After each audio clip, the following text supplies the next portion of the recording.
এটা করা হয়েছিল। এটা আমার অন্যতম একটা দাবি ছিল। হাইওয়ে পুলিশের মেইন কাজ হলো রাস্তাতে ট্রাফিক নিয়ন্ত্রণ করা। সম্প্রতি চন্দনাইশ এলাকায় সড়ক দুর্ঘটনায় বউ শাশুড়ি সহ ৩ জনের প্রাণহানির ঘটনা ঘটেছে। আহত হয়েছে ২ সিএনজি চালিত অটোরিকশায় থাকা বেশ কয়েকজন যাত্রী। তাদেরকে নগরীর চট্টগ্রাম মেডিকেল কলেজ ও পার্ক বিও হাসপাতালে ভর্তি করা হয়। ২২ সেপ্টেম্বর সোমবার দুপুরে তাদের হাসপাতালে দেখতে এবং খোঁজ খবর নিতে হাসপাতালে উপস্থিত হন liberal Democratic party LDP chairman doctor colonel অবসরপ্রাপ্ত অলি আহমদ বীর বিক্রম এবং প্রেসিডিয়াম সদস্য অধ্যাপক ওমর ফারুক। এটা নিয়ম হলো সর্বডানে থাকবে ছোট গাড়ি, অর্থাৎ জিপ আর কার।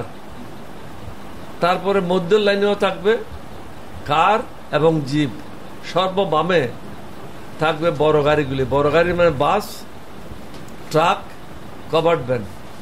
এখন কভার্ড ভ্যান থাকে জিপের জায়গায়, কারের জায়গায়, কার থাকে কভার্ড ভ্যানের জায়গায়। কেউ কারো কথা শুনতেছে না। আর এখানে তাদেরকে বলার জন্য কোনো কেউ নেই রাস্তায়। এখানে কঠোর হস্তে দমন করতে হবে। এখানে কোনো ওই আত্মীয়তার কোনো কিছু বন্ধন নেই। প্রশাসনের যদি ইউনুস সাহেবকে আমি বলেছি, প্রশাসন এইভাবে চলে না। প্রশাসন কঠোর হস্তে দমন করতে হবে। যারা আইন ভঙ্গ করে তাদেরকে ফাইন করতে হবে। এখন আপনি ফুটপাত দিয়ে হাঁটবেন, ফুটপাত দখল করে নিচে হকাররা। যারা ফুটপাত দিয়ে হাঁটার কথা তারা হাঁটতেছে রাস্তার উপর দিয়ে, তো অ্যাক্সিডেন্ট তো হবেই। আর রাস্তাঘাটে আপনার যে কোনো জায়গায় যার ইচ্ছে যেখানে দোকান বসাচ্ছে, যার ইচ্ছে যেখানে হাঁটতেছে, এটা তো কোনো দেশে হয় না। এটা দোকান দেওয়ার একটা নির্দিষ্ট জায়গা আছে। যেখানে মানুষ হাঁটবে সেখানে দোকান দিতে পারে না। ফুটপাতগুলি ক্লিয়ার করতে হবে, রাস্তা ক্লিয়ার করতে হবে। এখন রাস্তার উপর দোকান চলে আসছে। সরকার নীরব, কারণ এগুলি সরকারের লোকেরা এটার সাথে জড়িত। চাঁদা নেয়, পুলিশের লোকেরা চাঁদা নেয়। পুলিশের লোকেরা যদি চাঁদা নেয়, সরকারের লোকেরা যদি চাঁদা না নেয়, তাহলে এটা কিভাবে হচ্ছে? এর সাথে জড়িত আছে রাজনীতির রাজনৈতিক দলের লোকেরা। এটা বকরা চলে। যারা ক্ষমতায় তাদের 60%, যারা ক্ষমতার বাইরে তাদের 40%। কিন্তু চাঁদা কখনো বন্ধ হয় না, 40-60 হয়। আপনি আসছেন ভিতরে, আপনি 60%, আমি বাহিরে, আমার 40%। এ হারাম খাওয়া বন্ধ করবে না এরা, কারণ এরা আল্লাহকে মানে না, আল্লাহর নবীকে মানে না, কোরআন মানে না। এরা মুসলমানও না, হিন্দুও না। এরা হলো জানোয়ার প্রকৃতির লোক। যারা এই চাঁদাবাজি করে তারা হলো জানোয়ার প্রকৃতির লোক। তারা কোনো মানুষের মধ্যে পড়ে না। সরকারকে কঠোর হস্তে দমন করতে হবে, পুলিশকে তাদের রোল প্লে করতে হবে। হাইওয়ে পুলিশগুলো আমি পুরো রাস্তায় দেখেছি, তারা এখন বৃষ্টি পড়তেছে, রুমের মধ্যে ঘুমাচ্ছে। একটা হাইওয়ে পুলিশ আমি রাস্তায় দেখি নাই, ঢাকা থেকে চট্টগ্রাম পর্যন্ত। তাহলে কিভাবে চলবে? ট্রাফিক নিয়ন্ত্রণ করতে হবে, বলতে হবে তুই বাম দিকে থাক, তোর রাস্তা এটা। ডান দিয়ে গেলে তার উপরে 1000 টাকা ফাইন করতে হবে।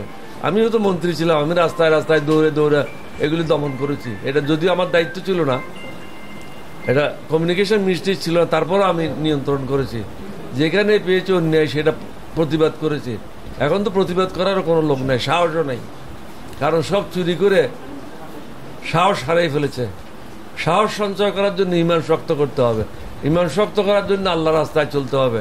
আল্লাহর রাস্তায় না চললে, নবীর রাস্তায় না চললে ইমান শক্ত হবে না এবং দেশও ঠিক হবে না। নগর গণতান্ত্রিক যুবদলের সাধারণ সম্পাদক এনাম উদ্দিনের ভাই ও ভাতিজার খোঁজখবর নেওয়ায়, মা ও ভাবের মৃত্যুতে শোক জ্ঞাপন করায় ডক্টর কর্নেল অবসরপ্রাপ্ত অলি আহমদ বীর বিক্রম এবং অধ্যাপক ওমর ফারুকের প্রতি কৃতজ্ঞতা প্রকাশ করেন। এ সময় উপস্থিত ছিলেন চট্টগ্রাম মহানগরের মোহাম্মদ করিম, হাফেজ মাওলানা মোহাম্মদ আবুল হায়াত নকশবন্দি, মোহাম্মদ জাহিদুল ইসলাম, মোহাম্মদ জাফর, মোহাম্মদ সুলাইমান প্রমুখ। উল্লেখ্য, কেন্দ্রীয় গণতান্ত্রিক যুবদলের প্রেসিডেন্ট আমান সোবাহান চন্দনাইশে এসে কবর জিয়ারত ও খোঁজ খবর নেয় পরিবারের পক্ষ হতে কৃতজ্ঞতা প্রকাশ করা হয়। আল্লাহর মেহরবানি, শুকর আলহামদুলিল্লাহ। আমার ব্লাড প্রেশার ফল করে গেছিল, অর্ধেকে চলে আসছিল।